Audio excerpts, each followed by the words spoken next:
The F-4 was retired from U.S. Air Force service in 1996, but many Phantom IIs of numerous variants are displayed in museums worldwide. Incredibly, the venerable warbird still remains in service with the Iranian Air Force to this very day.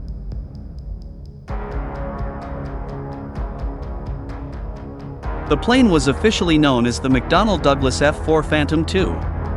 Moniker-wise, it was the sequel, so to speak, to the original Phantom, that being the short-lived 1940s vintage FH Phantom, which made history in its own right during its brief service life as both the first U.S. jet aircraft to take off from and land on an aircraft carrier, and subsequently it became the first U.S. jet fighter in operational service with both the Navy and Marine Corps.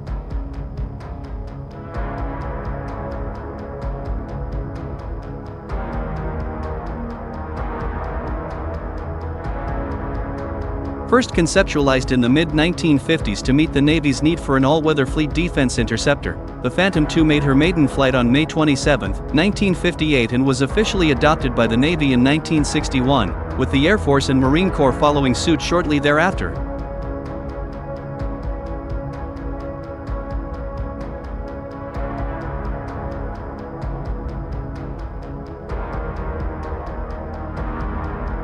The F-4 made quite an impression in a short space of time, setting 16 world speed and altitude records between 1959 and 1962. 5 of those records would stand until the F-15 Eagle, another McDonnell Douglas product, came along in 1975.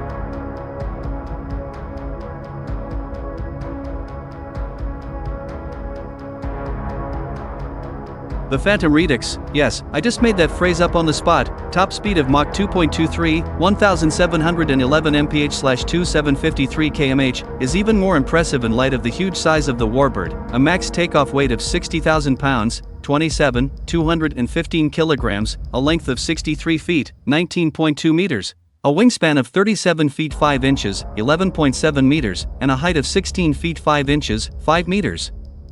This combo of high speed and large measurements prompted Vietnam veteran pilot Dick Anderegg to joke that this big bird provided proof that if you put enough thrust behind a brick you can make it fly.